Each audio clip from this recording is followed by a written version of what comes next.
Hello दोस्तों, very good morning. मैं doctor Vinay Gupta, monitoring and evaluation officer, district mental health program, district civil hospital Kaithal. आप सभी का स्वागत और अभिनंदन करता हूं आज एक दिन के नेशनल सेमिनार में जो आयोजन करवा रहा है चौधरी ईश्वर सिंह कन्या महाविद्यालय ढांड कैथल, और जिसका शीर्षक टाइटल रखा गया है stress management unlock your inner peace. अक्सर हम डेली अपने फ़ोन को तो लॉक अनलॉक करते ही हैं, लेकिन आज हम स्ट्रेस मैनेजमेंट करके अपनी इनर पीस को अनलॉक करना है, वो जानने के लिए यहाँ पर इकट्ठे हुए हैं। और मेंटल हेल्थ पर ये लेक्चर है, तो क्यों ना इस वैलिडिक्टरी सेशन का आगाज़ आप सभी की स्माइल के साथ किया जाए। तो एक स्माइल दे दें आप प्यारी सी। जी शुक्रिया। पिछले 11 सालों से मैं साइकेट्री डिपार्टमेंट में district mental health program district civil hospital में काम कर रहा हूँ। जान रहा हूँ विभिन्न मेंटल हेल्थ डिसऑर्डर्स के बारे में। वर्ल्ड हेल्थ ऑर्गेनाइजेशन WHO द्वारा international classification of disease ICD-10 के अनुसार बहुत से ऐसे मेंटल हेल्थ डिसऑर्डर्स हैं जो क्लासीफाई किए गए हैं, चाहे वो F0 से F9 तक के organic including symptomatic mental health disorders हों, या F90 से लेकर F98 तक behavioural and emotional mental health disorders हों, या फिर F99 में जो दर्शाए गए अनस्पेसिफाइड मेंटल डिसऑर्डर्स हों। ये जानना बहुत ज़रूरी है कि मेंटल हेल्थ डिसऑर्डर्स को हम अक्सर हल्के में लेते हैं कि शायद ये बहुत थोड़े लोग होते होंगे, बहुत कम लोग होते होंगे, या OPD फुटफॉल इन लोगों का बहुत कम होता होगा। लेकिन आपकी जानकारी के लिए बताना चाहूँगा कि ना केवल developed countries like Australia, United states of America, United kingdom mental health disorders से जूझ रहे हैं, बल्कि हमारा देश भारत भी मेंटल हेल्थ इलनेसेस में पीछे नहीं है। आइए जान लेते हैं आंकड़ों के ज़रिए। Australian institute of health welfare की एक रिपोर्ट के अनुसार ऑस्ट्रेलिया में हर 5 में से एक एडल्ट ने कभी ना कभी मेंटल हेल्थ डिसऑर्डर को एक्सपीरियंस किया है। 17% ऑस्ट्रेलियाई लोगों को एंग्जाइटी का डिसऑर्डर कभी ना कभी रहा है। हर 7 में से एक बच्चा या किशोर मेंटल हेल्थ इलनेस से या मेंटल इलनेस से या मानसिक रोग से, दिमागी बीमारी से वहाँ पर ग्रसित है। यूनाइटेड स्टेट्स ऑफ अमेरिका, संयुक्त राज्य अमेरिका की अगर बात करें तो national institute of mental health जो आधिकारिक डाटा पब्लिश करता है, उसके अकॉर्डिंग 2022 की एक रिपोर्ट के अनुसार हर 5 में से एक adult United states of America में रहने वाला मेंटल हेल्थ इलनेस से ग्रसित है। और यूनाइटेड किंगडम, इंग्लैंड की अगर हम बात करें तो वहाँ भी लगभग सेम ही स्थिति है, यानी हर 5 में से एक व्यक्ति मेंटल हेल्थ इलनेस या मेंटल हेल्थ डिसऑर्डर से ग्रसित है। अब आ जाते हैं अपने देश भारत में। तो यहाँ पर नेशनल मेंटल हेल्थ सर्वे हुआ था 2015-16 में, और उसकी रिपोर्ट ये बताती है कि 10.6% 10.6% एडल्ट्स सफ़र कर रहे हैं मेंटल हेल्थ डिसऑर्डर से। अब मेंटल हेल्थ डिसऑर्डर्स क्लासिफाई भी कर दिए और इसकी प्रेवलेंस, व्यापकता को भी हमने समझ लिया। इसके कई कारण हो सकते हैं, चाहे वो जेनेटिक्स हो, अनुवांशिक हो, जैसे डिप्रेशन, सुसाइडल बिहेवियर भी अनुवांशिक पाया गया है, या ब्रेन केमिस्ट्री में चेंज हो जाना, ब्रेन केमिकल्स का चेंज हो जाना, या फिर दिमाग पर चोट लग जाना, trauma to the brain cells या ब्रेन टिश्यू भी मेंटल हेल्थ डिसऑर्डर का कारण बन सकता है। लेकिन क्या आप जानते हैं कि ऐसे डिसऑर्डर्स जो समाज ने खुद अपने अंदर पैदा किए हैं, चाहे वो बच्चे हों, बड़े हों, बुजुर्ग हों, जानिए उनके बारे में। पैदा हुए बच्चे के ऊपर ये प्रेशर डालना, उससे बुलवाना कि तुम्हें बड़े होकर क्या बनना है, क्या नहीं कहोगे कि ये समाज द्वारा ही पैदा किया गया एक मेंटल हेल्थ डिसऑर्डर है, कि जिस बच्चे को पता भी नहीं है कि IAS होता क्या है, और अभी से तुमने उसके दिमाग में भर दिया कि तुम्हें IAS बनना है, और वो भी तुम्हें रिपीट करके बोलता है कि यस मुझे IAS बनना है। तो ये भी एक तरह का मेंटल हेल्थ डिसऑर्डर्स है या नहीं। पढ़ाई जो स्कूल में हम भेजते हैं बच्चे को करने के लिए, लेकिन उस पर प्रेशर डाला जाता है कि तुम पढ़ो कुछ बनने के लिए, कुछ सीखने के लिए नहीं, कुछ बनना है, तुम्हें आगे बढ़ना है, पैकेज अच्छा लेना है। ये समाज द्वारा मेंटल हेल्थ डिसऑर्डर पैदा किया गया, जिससे बच्चे सुसाइडल टेंडेंसी की तरफ बढ़े। गंदी वेब सीरीज देखकर सीखे जाने वाली गालियां जो आज नॉर्मल हो गई हैं, जिससे समाज में संस्कार तो अब रह ही नहीं गए हैं। उस मेंटल हेल्थ डिसऑर्डर को आप क्या कहोगे। हर दिमाग में जाति और धर्म भरा हुआ है। धर्म पूछकर गोली मारने वाली घटना तो अभी हाल फिलहाल में ही सामने आई है, लेकिन जाति पूछकर बात करने वाली घटना तो हम रोज देख ही रहे हैं जो हमारे समाज में होती है। हम पूछते हैं आप उस जाति से तो नहीं हो, हम कुछ कहना चाह रहे हैं, तो आप सोचिए कि उस मेंटल हेल्थ डिसऑर्डर को आप क्या कहेंगे जो खुद समाज ने ही बनाया है। 10 साल की एक नाबालिग लड़की के साथ 6 नाबालिग लड़के बलात्कार करते हैं, रेप करते हैं और उसकी वीडियो सोशल मीडिया पर वायरल करते हैं। उस मानसिक बीमारी को, उस दिमागी बीमारी को आप क्या कहेंगे? कंज्यूमरिज्म के नाम पर, चीज़ें बेचने के नाम पर, चाहे वो पुरुषों का बनियान हो या मोटरसाइकिल, औरतों को ऑब्जेक्ट की तरह पेश करके उनको अर्धनग्न वस्त्रों में दिखाकर कंज्यूमर्स को दिखाया जाता है और उनके माइंड को इन्फ्लुएंस किया जाता है और वो चीज़ें बिकती भी हैं और वो एडवर्टाइजमेंट्स चलती भी हैं। तो उस मेंटल हेल्थ डिसऑर्डर्स को आप क्या कहोगे? सोशल मीडिया पर रील्स बनाने के चक्कर में लड़कियां अपने कपड़े तक उतार रही हैं, अपने प्राइवेट पार्ट्स तक शो कर रही हैं, और दूसरी तरफ हम वीमेन एम्पावरमेंट की बात कर रहे हैं कि औरतों को ऑब्जेक्टिफाई नहीं करना चाहिए। तो इस कॉन्ट्राडिक्शंस को जो सोसाइटी में चल रही हैं, उस दिमागी बीमारी को आप क्या कहोगे? एक लड़की जिसकी मां आईसीयू में एडमिट है, बीमार है, मरणासन अवस्था में है, वो बैकग्राउंड में दिख रही है, उसकी मदर हॉस्पिटल के बेड पर, स्ट्रेचर पर, और लड़की रील बनाकर इंस्टाग्राम पर पोस्ट कर रही है। उस दिमागी बीमारी को आप क्या कहोगे? सबसे ज्यादा देखने वाली जाने वाली पोर्न वीडियोस, अश्लील वीडियोस जो आज देखी जा रही हैं, और आज डाटा बता देता हूं आपको। एक वेबसाइट है पोर्नहब, हर महीने उसके ऊपर 5.6 बिलियन 560 करोड़ व्यूज होते हैं एक महीने में उस अकेली वेबसाइट पर। तो आप उस दिमागी बीमारी को क्या कहेंगे? और एक रिपोर्ट के अनुसार पोर्न वीडियोस और अश्लील वीडियोस का बाजार अब बढ़ते बढ़ते $300 बिलियन तक पहुंच गया है। तो आप सोच सकते हैं ना पोर्न वीडियोस की दिमागी बीमारी कहां तक पहुंच चुकी है। और एक रिपोर्ट के अनुसार 61% पॉपुलेशन पोर्न वीडियोस देखती है, जिसमें से 73% किशोर यानी एडोलसेंट्स या टीनेजर्स होते हैं। सबसे ज़्यादा जो परेशान एक ऑफिस में किसी व्यक्ति को करता है, उसका काम नहीं करता है, बल्कि ऑफिस पॉलिटिक्स, चाहे वो धर्म के आधार पर हो, काम के आधार पर हो, सीनियरिटी के आधार पर हो, भेदभाव के आधार पर हो, अमीरी गरीबी के आधार पर हो, चुगली बैक बाइटिंग के आधार पर हो, ये ऑफिस पॉलिटिक्स आपके अंदर स्ट्रेस जनरेट करती है, जिसे आप घर लेकर जाते हैं और घर भी स्ट्रेसफुल माहौल रहता है और घर का स्ट्रेस फिर आप ऑफिस लेकर आते हैं। उस मेंटल हेल्थ डिसऑर्डर और उस दिमागी बीमारी को क्या कहोगे जो खुद समाज ने बनाई है और जिसे अवॉइड किया जा सकता है? रिलेशनशिप्स की कॉम्प्लिकेशंस, एक से रिलेशन है मूव ऑन कर लिया, दूसरे से रिलेशन है मूव ऑन कर लिया, एक समय में बहुत सारे रिलेशनशिप्स बना लेना, मैरिज जैसे इंस्टीट्यूशन को डिस्टर्ब करके लिव इन में रहना और उसके बाद क्राइम्स में उलझ जाना, उस मेंटल हेल्थ डिसऑर्डर को क्या कहोगे?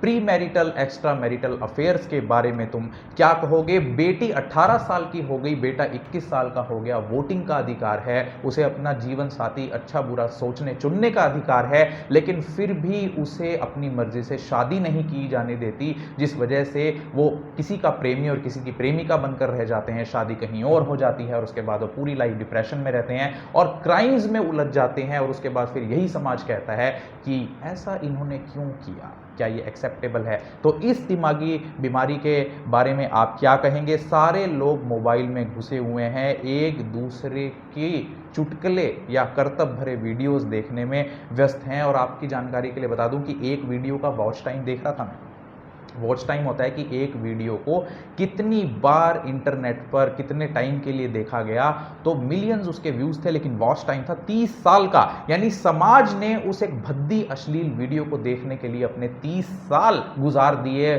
जाया कर दिए, वेस्ट कर दिए। उस दिमागी बीमारी को आप क्या कहेंगे? आज फोन स्मार्ट होता जा रहा है, आपका कंप्यूटर आर्टिफिशियली इंटेलिजेंट होता जा रहा है, लेकिन आप भूलने लगे हैं, आपका बच्चा बेवकूफ बनता जा रहा है। उस दिमागी बीमारी को आप क्या कहेंगे? प्राइवेट नशा मुक्ति केंद्रों की संख्या बढ़ती जा रही है, समाज में बीड़ी सिगरेट और शराब के नशे को तो नशा माना ही नहीं जाता है।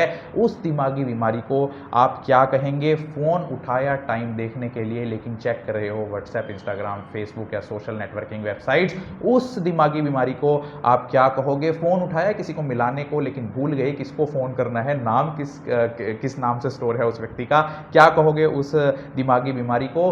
शाम शाम को जाते हुए सड़क पर एक तेज रफ्तार गाड़ी किसी को टक्कर मार देती है, राहगीर को, वो मर जाता है और उसमें से उतरते हैं कुछ टीनेजर्स और वो धार्मिक नारे लगाने लगते हैं, नशे में होते हैं। क्या कहोगे उस दिमागी बीमारी को?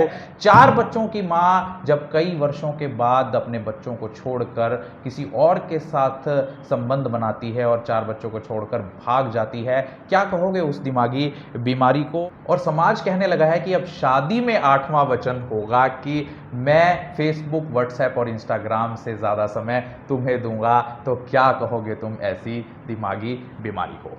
डिजिटल डिटॉक्स और मेंटल वेलबींग के बारे में बात करने से पहले जान लेते हैं कि किस तरीके से आप टॉक्सीफाई हो चुके हैं, तभी तो आप जानेंगे कि डिटॉक्स होकर आपको मिलेगा क्या और डिटॉक्स आपने कैसे करना है। ज़्यादा social media, mobile phone use करने वाले लोगों के अंदर बॉडी डिस्मॉर्फिया डिसऑर्डर पाया गया, जिसमें लोग किसी दूसरे की बॉडी, किसी दूसरे की सुंदरता को देखकर अपने अंदर हीन भावना पैदा करते हैं और डिप्रेशन का शिकार हो जाते हैं। ओवर कंज्यूमरिज्म, जो चीज़ आप नहीं भी खरीदना चाहते वो सोशल मीडिया के इन्फ्लुएंस में आकर, किसी इन्फ्लुएंसर के इन्फ्लुएंस में आकर आप खरीदने लगते हैं, जिससे आपकी जेब ढीली होती है। वल्गराइजेशन, अश्लीलीकरण, आप सोशल मीडिया पर गालियां, भद्दे, वेब सीरीज देख देखकर अपने बच्चों को और अपनी फैमिली में उन गालियों को शामिल कर रहे हो, जिसे शायद आज से पहले देना गुनाह समझा जाता था। ओवर मोटिवेशन, कई लोग कहते हैं हम तो मोटिवेशनल वीडियो देखते हैं, इंटरनेट बुरा थोड़ी ना होता है, मैं उस स्पीकर की मोटिवेशनल वीडियो देखता हूं।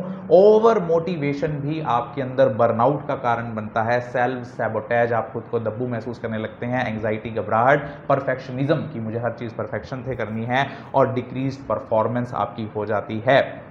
माइक्रो चीटिंग, चीटिंग आपने सबने सुना है अपने पार्टनर से, जो लोग करते हैं, लेकिन माइक्रो चीटिंग एक नया कंसेप्ट आ गया है, जिसमें आप किसी की फोटो, वीडियो देखकर उसे पसंद करने लगते हैं, लाइक करने लगते हैं, अपने पार्टनर से छुपकर उस व्यक्ति को स्टॉक करने लगते हैं, जिसे माइक्रो चीटिंग कहते हैं। डिसइंफॉर्मेशन, डिसइंफॉर्मेशन होता है गलत जानकारी, और ये सबसे ज्यादा फैल रही है, जिसे आप व्हाट्सएप यूनिवर्सिटी के नाम से भी अक्सर आपने सुना होगा। एक डिसइंफॉर्मेशन फैलाई कि हैतियंस, जो हैती देश से आए थे, वो अमेरिका में इमिग्रेंट के तौर पर आकर कुत्ते बिल्ली मारकर खाकर अपनी भूख मिटा रहे हैं। झूठ बोलना, मैं फोन पर बात करते हुए अगर किसी को कह रहा हूं मैं यहां नहीं मैं वहां हूं, तो इसका मतलब मैं उसे झूठ बोल रहा हूं, और झूठ बोलना भी एक मेंटल हेल्थ डिसऑर्डर है। इनएप्रोप्रिएट कंटेंट, यानी आप एक खूनी वीडियो देख रहे हैं, आजकल आप देख रहे हैं कोई भी वीडियो जरा सी आ जाती है जिसमें एक्सीडेंट हो रहा है, लोगों की लाशें लथपथ हैं, खून से इंजर्ड है, पैर कटे हुए हैं, हाथ कटे हुए हैं, तलवारें चल रही हैं, गोलियां चल रही हैं, गोली लग रही है, और वो आप ब्लड शेड देख रहे हैं या कोई पॉर्न वीडियोस देख रहे हैं, तो इनएप्रोप्रिएट कंटेंट आपको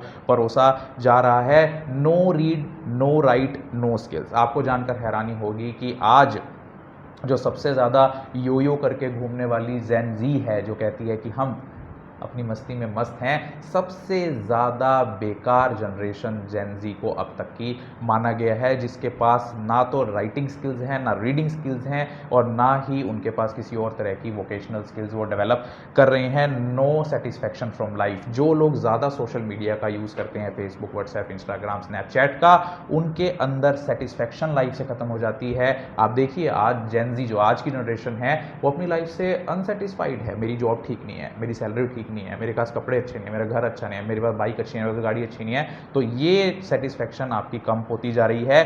57% लोगों ने, एक सर्वे हुआ था उसमें माना कि आखिरी 7 दिनों में जो उन्होंने इंस्टाग्राम वीडियोस देखी उसमें उनका अनुभव कुछ अच्छा नहीं रहा। 27% लोग मानते हैं कि 13 से 15 साल की उम्र के बीच में उनके लिए सेवरल सेक्सुअल एडवांसेस आए। कई लोगों ने उसको सेक्सुअली एडवांस करने की कोशिश की कि तुम मेरे साथ आ जाओ, तुम मेरे साथ ये कर लो, आ जाओ।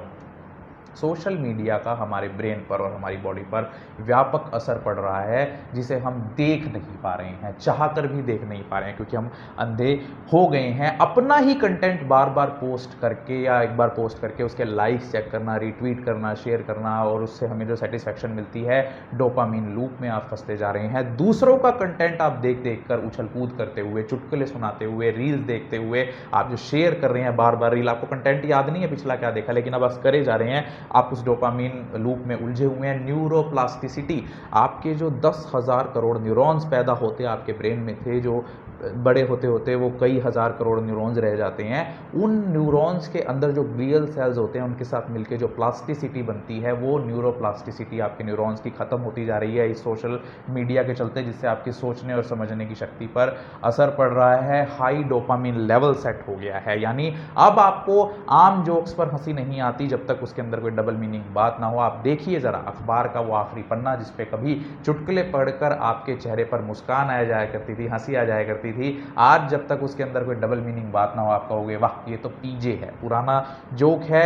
माफ़ कीजिए, वो जोक अपनी जगह वहीं पर है, आपका दिमाग अब हायर डोपामिन लेवल पर सेट हो गया है। सेल्फ इंजरी, लोग आजकल किसी की भी वीडियो देखकर, किसी की भी प्रोडक्ट प्रमोशन की वीडियो देखकर वो प्रोडक्ट यूज़ करने लगते हैं, योगा करने लगते हैं, एक्सरसाइज करने लगते हैं, बिना गाइडेंस किसी भी बीमारी का खुद इलाज करने लगते हैं। एक खबर आई थी कि एक व्यक्ति ने तो यूट्यूब पे देखकर अपनी सर्जरी कर ली। तो आप ऐसे में खुद को सेल्फ इंजर्ड या खुद को चोट पहुंचा बैठते हैं। इमोशनल डिसऑर्डर आप सब जो डेवलप कर रहे हैं इसके साथ, सोशल मीडिया के साथ, वो जेलस की भावना, डिप्रेशन की भावना, और क्यों दूसरों को देख रहे हैं आप कि उसका अच्छा पार्टनर है, उसके पास पैसे ज़्यादा हैं, वो ज़्यादा घूम रहा है, जिससे आप अपनी लाइफ को सबकॉन्शियस माइंड में कंपेयर करने लगते हैं और आपके मन में इमोशनल डिसऑर्डर्स या इमोशनली आप अनस्टेबल होने लगते हैं। क्या आप अलाउ करेंगे कि कोई बाहरी आदमी आए, कोई भी अनजान शख्स, और आपके बच्चे को कुछ भी गंदा मंदा उल्ट सुल्ट कंटेंट दिखाकर कुछ भी समझाकर चला जाए? लेकिन आप ऐसा कर रहे हैं। जब आप बच्चे को खाना खिलाते हुए वो खाना नहीं खाता है तो आप उसके सामने मोबाइल रख देते हैं, ले बेटा थोड़ी देर मोबाइल ले ले फिर खाना खा लियो, या खाना खाने के बाद तुझे मोबाइल दूंगा या दूंगी, जिस वजह से वो बच्चा उस चीज़ को भी देखता है जो शायद उसके लिए बनी ही नहीं, या अचानक से वो कंटेंट उसके सामने आ जाता है और आपने तो मोबाइल उसको आपके ऐसे हाथ में दिया हुआ है। फिर आप उससे उम्मीद करते हैं 10 साल बाद कि पता नहीं हमारा बच्चा ये गंदी बात कहाँ से सीख आया। आप ही उसके लिए जिम्मेवार हैं, क्योंकि एक छोटा बच्चा खुद मोबाइल खरीद कर नहीं ला सकता। सेम कपड़े, सेम स्टाइल के कपड़े आप नहीं पहन पा रहे हैं, बार बार देख कर कि ट्रेंड चेंज हो गया है। ओवर कंज्यूमरिज्म आपके अंदर आता है कि अब ये ट्रेंड चल रहा है, ये ट्रेंड चल रहा है, तो आप नए कपड़े खरीदते हैं, जिससे आपको फाइनेंशियल नुकसान होता है। फाइनेंशियल नुकसान की बात चली है तो फाइनेंशियल लॉस, आजकल कई तरह की ऐप्स चल पड़ी हैं जो इनडायरेक्ट तौर पर सट्टा खिलवाती हैं टीम बनाने के नाम पर, और उसमें मजे की बात यह है कि वार्निंग दी जाती है, इसमें वित्तीय जोखिम और आदत लग सकती है, इसकी आदत लग सकती है और वित्तीय जोखिम शामिल है। कृपया सावधानी से खेलें। और इसकी ये तो वही बात हुई कि आपको जो कह रहे हैं कि ये कुआं है, इसमें गिरने से मर जाओगे, कृपया सावधानी से कूदें। तो ऐसे में आप लोगों के अंदर नशे की लत से बुरी ये लत शुरू हो जाती है। ये फाइनेंशियल लॉस भी आपको होता है। कई लोगों के तो घर बिक गए, खेत बिक गए, मकान बिक गए, प्रॉपर्टियां बिक गई इस ऐप्स के चक्कर में। लो सेल्फ एस्टीम, जो लोग ज़्यादा सोशल मीडिया का, फेसबुक, व्हाट्सएप, इंस्टाग्राम का यूज़ करते हैं, उनके अंदर लो सेल्फ एस्टीम देखी गई। इंक्रीज्ड आइसोलेशन एंड लोनलीनेस, सबसे ज़्यादा डिप्रेशन का कारण एक व्यक्ति का अकेले रहना है। आजकल वैसे ही कोई किसी से बात नहीं करके राजी, और ऐसे में आप सब लोग अपने मोबाइल में घुसे हुए हैं, तो सब लोग अकेले हैं। फेसबुक पर हजारों हजार फ्रेंड्स हैं, इंस्टा पर हजारों हजार फॉलोअर्स हैं, लेकिन ट्विटर पर हजारों हजार फॉलोअर्स हैं, लेकिन असल जिंदगी में वो व्यक्ति अकेला है, जिस वजह से उसके अंदर डिप्रेशन डेवलप हो जाता है। कई ऐसे केसेस सामने आते हैं कि इन्फ्लुएंसर्स भी सुसाइड कर रहे हैं, यानी इन्फ्लुएंसर्स भगवान नहीं होते, इस बात को तुम्हें समझने की जरूरत है। एंग्जाइटी एंड डिप्रेशन, घबराहट होना या अवसाद में चले जाना, ऐसा पाया गया एक रिसर्च में कि 5 घंटे से ज्यादा डेली फोन जो यूज करते हैं उनके अंदर 71% ज्यादा चांसेस हैं कि डिप्रेशन डेवलप हो जाएगा। Onset of social anxiety disorder, यानी जो लोग ज़्यादा सोशल मीडिया का यूज़ करते हैं वो पब्लिक फंक्शन में जाने पर या सोसाइटी में जाने पर वो एंग्जाइटी महसूस करते हैं, जिसे सोशल एंग्जाइटी डिसऑर्डर माना जाता है। Fear of missing out, FOMO जिसे बोलते हैं, थोड़ी देर के लिए आप अपने फ़ोन को स्विच ऑफ कर दें या इंटरनेट का कनेक्शन बंद कर दें, तो आपके माइंड में ये डर हो जाएगा, ये भावना आने लग जाएगी मैंने कुछ मिस कर दिया, उसका मैसेज आ गया होगा, उसका कॉल आ गया होगा, हाई क्या न्यूज़ आ गई होगी, मैं चेक नहीं कर पाया, क्योंकि आप लगातार आपने आपको आदत डाल लिया ना कि रील देखनी है, नेक्स्ट रील आएगी, तो जिस वजह से जब आप फ़ोन रखते हैं तो आपके अंदर फोमो डेवलप हो जाता है। डिसरप्टेड स्लीप पैटर्न्स, यानी फ़ोन ने आपकी नींद को हराम कर दिया है। नींद की 4 स्टेजेस होती हैं, N1, N2, N3 और रैपिड आई मूवमेंट। इन चारों स्टेजेस का बहुत ज़्यादा महत्व है। अगर इनमें से एक भी स्टेज में गड़बड़ी है या उसकी अवधि पूरी नहीं हुई है तो आपकी पूरी स्लीप गड़बड़ा जाती है। आप सोते भी तब हैं जब आपकी आंखें फ़ोन से तंग आकर खुद शट डाउन ना हो जाएं और सुबह उठते ही आप फ़ोन उठा लेते हैं, यानी आपकी नींद ठीक से पूरी नहीं होती है। पुअर ग्रेड्स और वर्क परफॉर्मेंस, जो लोग ज़्यादा सोशल मीडिया और फ़ोन का इस्तेमाल करते हैं उनके ग्रेड्स ऑब्वियसली कम हो जाएंगे, बच्चे कम पढ़ेंगे, कम टाइम पढ़ाई को देंगे तो ग्रेड कम होंगे। और जो लोग आजकल देख रहा हूं मैं कि ऐप को कंप्यूटर पे चलाकर ऑफिस में वहां भी व्हाट्सएप पे चैटिंग कर रहे हैं, मोबाइल जेब में है लेकिन पीसी पर ऐप चलाकर आप चैटिंग कर रहे हैं, जिससे आपकी वर्क परफॉर्मेंस ऑब्वियसली असर पड़ेगा क्योंकि आपका ध्यान बट गया है। Ignoring relationships in real life, cheating on partners. आप लोग सोशल मीडिया का जो ज़्यादा यूज़ करते हैं उनके अंदर ये देखा गया है कि वो पार्टनर से चीट करने लगे हैं। बिहेवियरल डिसऑर्डर उनमें डेवलप हो जाता है, वो झूठ बोलने लगते हैं, जैसे कहते हैं ना मैं फ़ोन नहीं दिखा रहा, फ़ोन लॉक कर रखा है, मैं नहीं दिखाता मेरे फ़ोन में क्या है। एक वीडियो देख रहा था मैं कि एक मुर्दा है वो जिंदा हो गया है, वो ऐसी वीडियो वायरल हो रही थी और कईयों ने उस पर कमेंट करा है कि ये व्यक्ति अपनी ब्राउज़र हिस्ट्री डिलीट करना भूल गया था, यानी जिसने जो वेबसाइट्स खोली थी। तो ये हद तक हमारा मानसिक स्तर हो गया है कि हम लोग आज अपनी रिलेशनशिप्स को भी ख़राब कर रहे हैं इन सब चीज़ मोबाइल का यूज़ करके। Reduced ability to empathize with others, यानी हमारे अंदर दूसरे के लिए दया भावना आज कम हो गई है। आज अगर कोई मर रहा होता है सड़क पर जलकर या गाड़ी का एक्सीडेंट होकर तो सबसे पहला काम लोगों का, अधिकतर लोगों का क्या रह गया है कि अपना मोबाइल निकालो और उसकी रील बनाओगी, पहले इसकी वीडियो बनाएंगे कि वायरल होगी। हमारे अंदर से एम्पैथी खत्म हो चुकी है। अब ना केवल हमारे दिमाग पर बल्कि हमारी बॉडी पर भी सोशल मीडिया एडिक्शन और फ़ोन का बहुत गलत प्रभाव पड़ता है। तो बॉडी पर क्या क्या प्रभाव पड़ते हैं माइंड पे तो हमने जान लिए। फैंटम वाइब्रेशन सिंड्रोम, अगर आपको लगता है कि आपका फ़ोन बज रहा है वास्तव में जबकि आपका फ़ोन रिंग नहीं कर रहा है, वाइब्रेट नहीं कर रहा है, उसे बोलते हैं फैंटम वाइब्रेशन सिंड्रोम, जिसे हाइपोवाइबोकॉन्ड्रिया के नाम से भी जाना जाता है। और नई टर्म आई है रिंगजाइटी, एंग्जाइटी से बनी है रिंगजाइटी। गर्दन, जो आप सारा दिन फ़ोन ऐसे पकड़ के ऐसे गर्दन झुकाकर किसी से बात करते रहते हैं ना, कई लोग तो ऐसे ही हो जाते हैं बिल्कुल कि हम छुपा लें फ़ोन, किसी को दिखे ना। आपकी जानकारी के लिए बता दूं कि हर 15 डिग्री की गर्दन के झुकाव के साथ आपकी मांसपेशियों पर प्रेशर पड़ता है। 15 डिग्री जब आपकी गर्दन झुकी होती है तो 27 पाउंड का प्रेशर, 30 डिग्री जब आपकी गर्दन झुकी होती है तो 40 पाउंड का प्रेशर, 45 डिग्री जब आपकी गर्दन झुकी होती है तो 49 पाउंड का प्रेशर और 60 डिग्री जब आपकी गर्दन झुकी होती है तो 60 पाउंड का प्रेशर आपकी गर्दन पर पड़ता है। जिस वजह से आप देखिए आजकल लोगों को नेक में स्टिफनेस रहती है, सर्वाइकल जैसा हो गया है, चक्कर आता है, हेडेक हो रहा है, नर्व पेन हो रहा है, मुझे नर्व में दर्द है, आई में पेन हो रहा है, आंखों में दर्द हो रहा है। हम पेन की दवाई खा लेंगे, मोबाइल नहीं छोड़ेंगे। Increase size of median nerve, जो लोग ज़्यादा ऐसे फ़ोन होल्ड करके रखते हैं, रिसर्चेज में पाया गया है कई जगह पर कि मीडियन नर्व जो होती है हमारे हाथ में से जारी होती है उसका साइज़ इंक्रीज़ हो जाता है, जिस वजह से हाथ का कांपना, हाथ शेकी हो जाता है, ग्रिप खत्म हो जाती है। आप देखिए ग्रिप ज़्यादा टाइट नहीं रहती जो ओरिजिनल ग्रिप होती है नेचुरल हमारे हाथ में। नंबनेस इन फिंगर, जो सारा दिन आप ऐसे फिंगर्स रब करते हैं, ऐसे फ़ोन होल्ड करके रखते हैं, जिस वजह से आपकी जो उंगलियां आगे से बहुत सेंसिटिव होती हैं, उनकी नर्व एंडिंग्स डैमेज हो जाती हैं, जिससे आपको नंबनेस होती है, टिंगलिंग सेंसेशन होती है। उंगलियां ऐसे आप रखेंगे तो आपको लगेगा उंगलियों में झन्नाहट हो रही है क्योंकि आपने उसका ओवर यूज़ कर लिया है। जो वो लोग फ़ोन पकड़ के मैसेज करते हैं ऐसे ऐसे ऐसे, क्लॉ बनाते हैं ना, क्लॉ कहते हैं इसको, पंजा क्लॉ, उन लोगों के अंदर टेक्स्ट क्लॉ नाम की बीमारी पाई गई। कार्पल टनल सिंड्रोम जो अक्सर खिलाड़ियों को होती है वो उनके अंदर पाई गई। क्यूबिटल टनल सिंड्रोम उनके अंदर पाई गई। और मांसपेशियों के अलावा जो हमारे हाथ में टेंडन्स होते हैं उनकी इन्फ्लेमेशन, जिसे टेंडनाइटिस कहते हैं, वो पाई गई।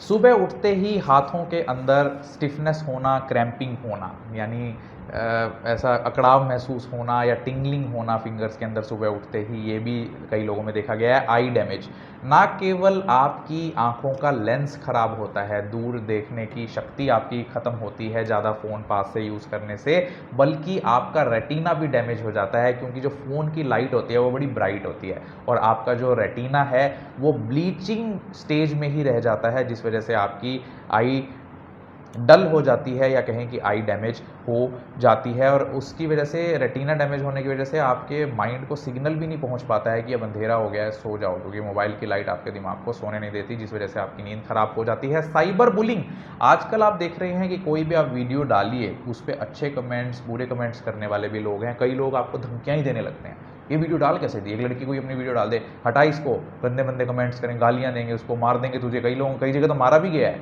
कई मॉडल्स को मारा भी गया है वीडियो डालने की वजह से कि तू धर्म के विरुद्ध डाल दी, तूने ये कर दिया, वो कर दिया। तो साइबर बुलिंग बढ़ रही है, क्राइम्स बढ़ रहे हैं, 70% केसेस बढ़े हैं उन लोगों के साथ फ्रॉड के जो स्मार्टफोन यूज़ करते हैं। एक स्टडी कहती है, कोलकाता रेप केस भी एक बिल्कुल परफेक्ट एग्जाम्पल है, जहाँ पर एक डॉक्टर के साथ बलात्कार हुआ था, जो एक रेजिडेंट डॉक्टर थी। उसमें पाया गया कि जो क्रिमिनल था वो रिपीटेडली पॉर्न वीडियोज़, अश्लील वीडियोज़ देखता था, वायलेंट मारपीट वाली पॉर्न वीडियोज़, जिस वजह से उसका दिमाग ऐसा हो गया और वो नशे भी करता था, तो वो मिक्स हो गया, उसने वो क्राइम कर दिया। रिड्यूस अटेंशन स्पैन, इस लेक्चर को भी सुन रहे लोगों के अंदर अटेंशन स्पैन कम है। आपको ये हो रहा होगा कि बस यार 1 मिनट 2 मिनट कब पूरे होंगे, इसके अटेंशन ही नहीं दे पा रहे, क्योंकि हमने अपने अटेंशन स्पैन को 30 सेकंड का कर लिया है। केवल उस रील जो होती है ना, वो 30 सेकंड में खत्म हो जाती है, धीरे धीरे वो और छोटा कर रहे हैं, 15 सेकंड 15 सेकंड 10 सेकंड, बस फटाफट फटाफट फटाफट खत्म हो। तो अटेंशन स्पैन आपका खत्म हो गया है। सुसाइडल टेंडेंसी, जो लोग ज़्यादा स्मार्टफोन का यूज़ करते हैं वो एंग्जाइटी डिप्रेशन का शिकार तो होते ही हैं, लो सेल्फ एस्टीम का,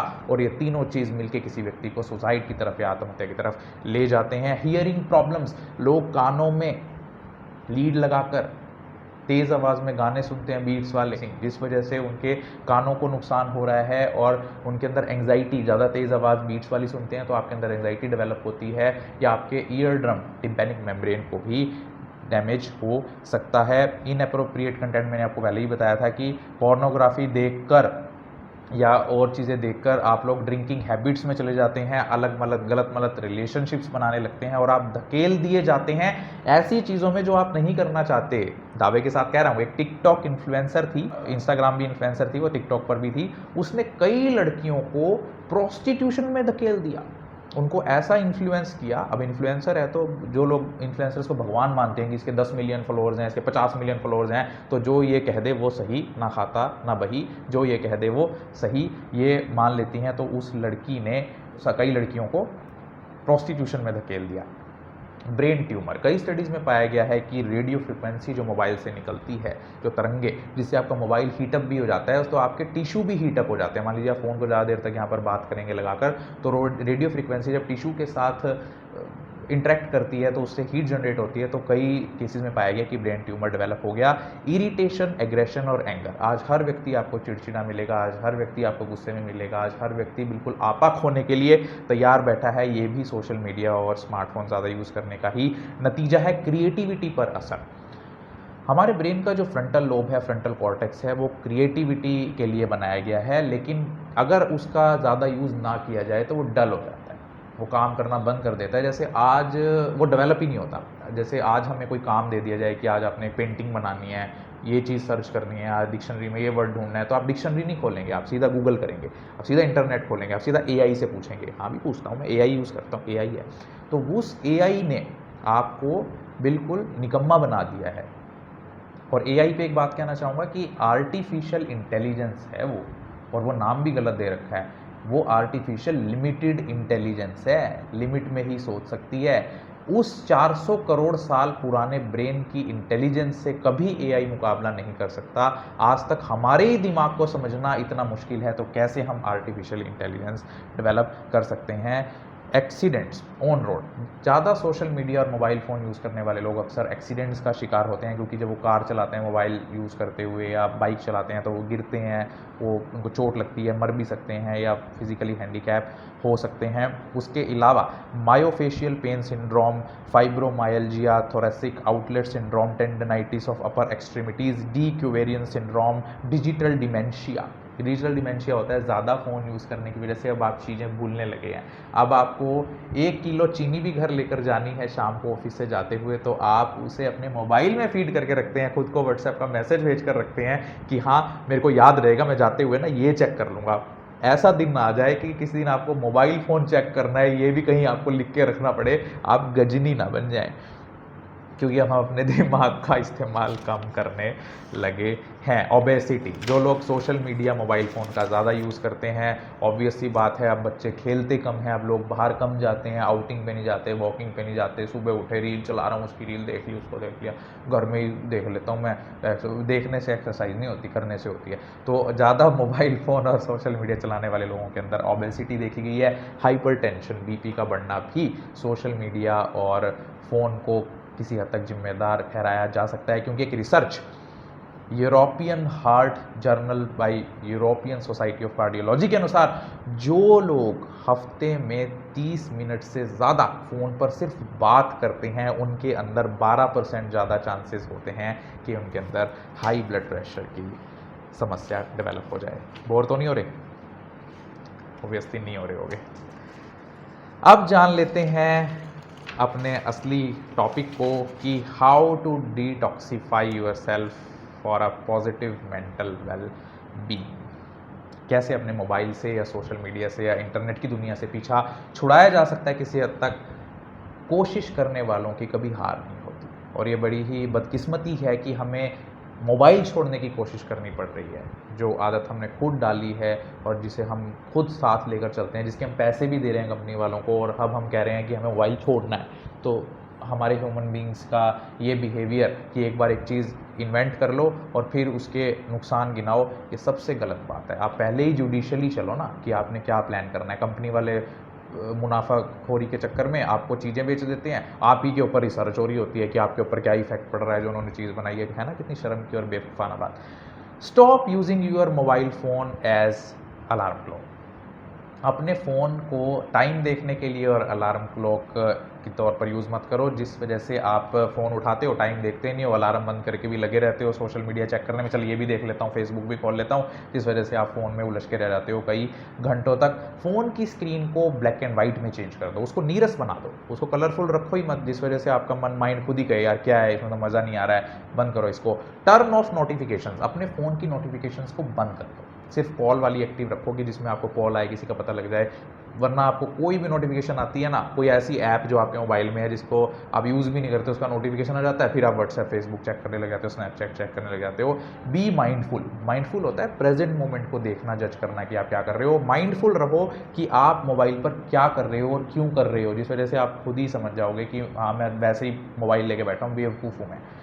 monitor your screen time, monitor होता है निगरानी करना, देखिए आप कितने देर डेली मोबाइल यूज़ कर रहे हैं। और कई फ़ोन में तो ऐसा फंक्शन भी है, फीचर भी है कि कितनी देर आप फ़ोन यूज़ कर रहे हैं, कितने मिनट, कितने घंटे, ये उनकी सेटिंग्स में जाके आप देख सकते हैं, जिससे आप पता लगा सकते हैं कि आप फ़ोन बढ़ रहा है यूज़ आपका या घट रहा है। Stick to one device at a time, कोशिश कीजिए कि मोबाइल की ऐप को पीसी पे ना चलाएं या पीसी की ऐप को मोबाइल पे ना चलाएं, एक टाइम पे एक ही डिवाइस पर आप उसको चलाएं, अदरवाइज़ आप उसका पीछा ही नहीं छोड़ते। मोबाइल जेब में रख दिया तो पीसी पे चेक करने लगे।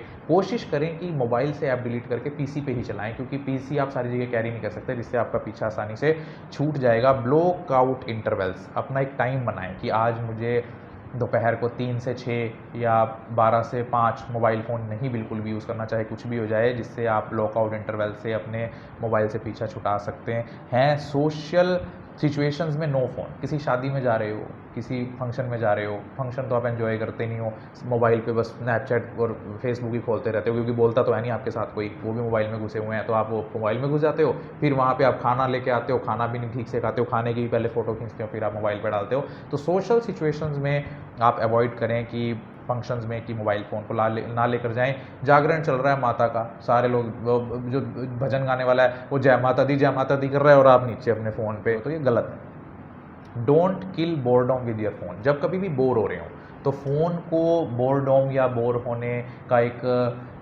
सब्स्टिट्यूट ना बनाएं कि चलो बोर हो रहा हूँ तो फ़ोन उठा लिया। कुछ क्रिएटिव कर लो, कहीं जाके सेवा कर लो, कहीं वॉलंटियर सर्विस दे दो, किसी गुरुद्वारे में चले जाओ सेवा कर लो, किसी मंदिर में जाके सेवा कर लो। बहुत लोग हैं, बहुत ऐसी चीज़ें हैं जहाँ पर आप अपना टाइम स्पेंड कर सकते हो। पेड़ लगा लो, पेड़ ले आओ, फ्री में कहीं से पेड़ मिलते हैं, फ्री में भी कई संस्थाएं बांट रही हैं। चिड़ियों की सेवा कर लो, चिड़ियों के लिए आप पानी के वो रखाओ, कुछ ऐसा काम करो जिससे फ्रूटफुल टाइम हो। अपने फ़ोन में वो वेस्ट मत करो उसको। आप downgrade your phone, black and white screen कर लो उसकी। डिलीट ऑल अनयूज़फुल ऐप्स, जो यूज़ की नहीं है आपकी ऐप्स, उन सभी को डिलीट कर दो। कोई जरूरी नहीं है ऐसी ऐप्स रखने की, मेरे फ़ोन में 50 ऐप्स हैं, काम एक का भी नहीं है। कभी 1 महीने में 2 महीने में यूज़ करने को मिलती है वो, तब इंस्टॉल कर लेना। अभी आप उसको अनइंस्टॉल कर दो, वरना उसके नोटिफिकेशंस आते हैं, फिर आप सारा टाइम फ़ोन पे दूसरी ऐप्स चेक करने में लगा देते हो। प्लान एक्टिविटीज़ इन एडवांस, अपने दिन की एक्टिविटीज़ को पहले ही प्लान कर लो कि आज मैंने 1 से 2 ये काम करना है, 2 से 3 उससे मिलना है, 3 से 4 उससे मिलना है, जिससे आपको फ़ोन से छुटकारा कुछ हद तक मिल जाएगा। Turn off phone during school, meals and other recreational activities. School जा रहा है बच्चा, स्कूल में पढ़ाने जा रहे हो, फ़ोन रख दो।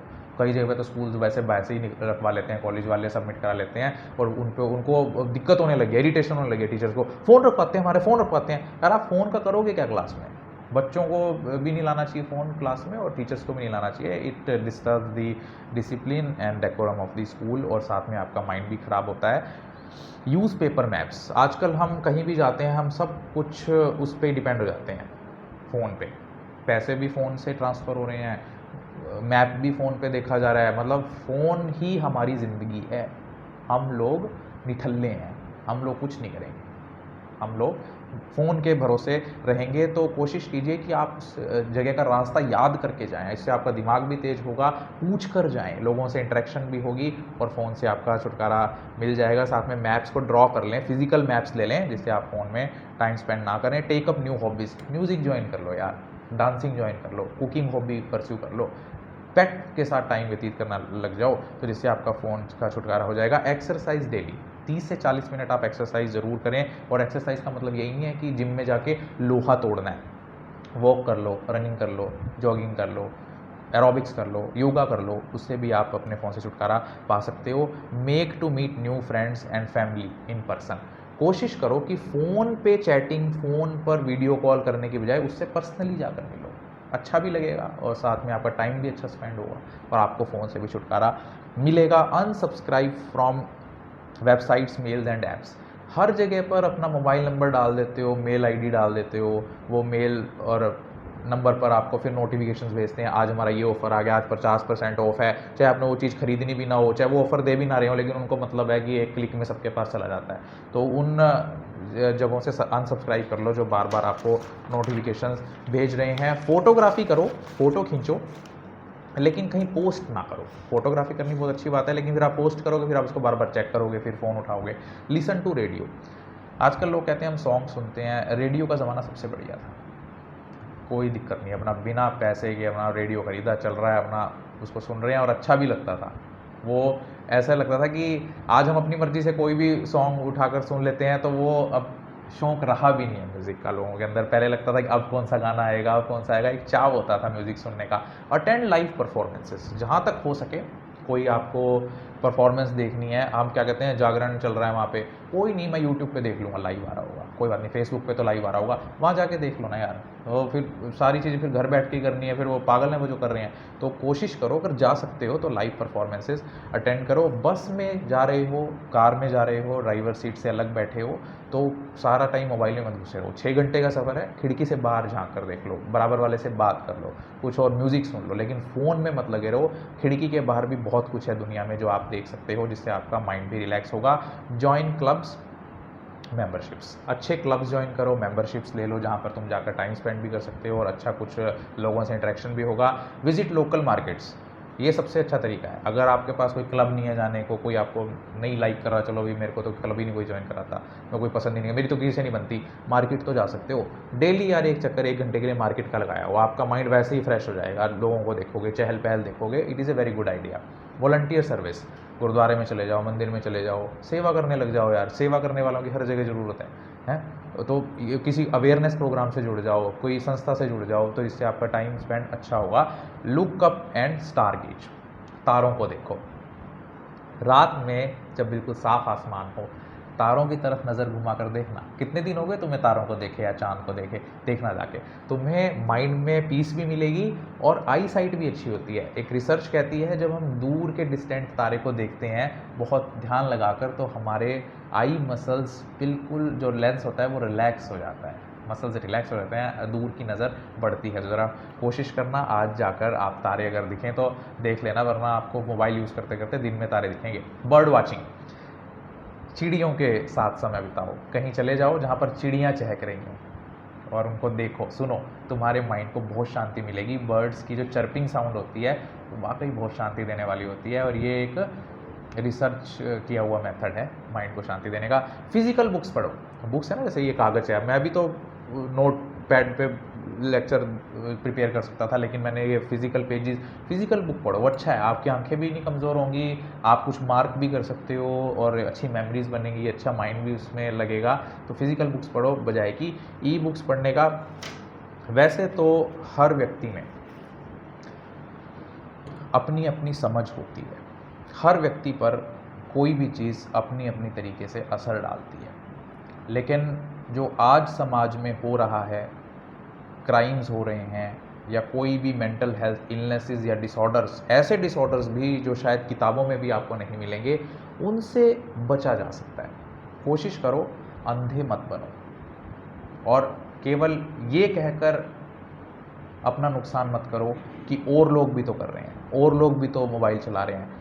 माफ़ करना, अगर सब लोग चोरी करने लग जाएं तो चोरी करना अच्छी बात नहीं हो जाएगी, उसे हम अच्छे संस्कार के तौर पर एक्सेप्ट नहीं कर सकते। तो आशा करता हूँ कि आज जो हमारा वैलिडिक्टरी सेशन रहा, आज चौधरी ईश्वर सिंह कन्या महाविद्यालय ने जो आज ये सेमिनार कराया है, वन डे नेशनल सेमिनार, और उसमें जो टॉपिक था वो था stress management, unlock your inner peace. तो कुछ तो आपकी इनर पीस अनलॉक हुई होगी, या कुछ तो आपको ऐसा आइडिया मिला होगा आज के वैलिडिक्टरी सेशन से जो आपको आपके लिए फ्रूटफुल होगा और आपकी लाइफ को, पूरी लाइफ के लिए बदल देगा। और हमारी यही कोशिश रहती है कि हम कुछ ऐसा काम करें कि किसी के जीवन में पॉजिटिव बदलाव जरूर आए। तो एक बार फिर से मैं धन्यवाद करता हूँ चौधरी ईश्वर सिंह कन्या महाविद्यालय ढांड कैथल की मैनेजमेंट कमेटी का, प्रिंसिपल साहिबा का, और ऑर्गेनाइज़र का, जो आज की ऑर्गेनाइज़र हैं इस सेमिनार की, कि उन्होंने मुझे इस वैलिडिक्टरी सेशन में बुलाया। बहुत बहुत धन्यवाद।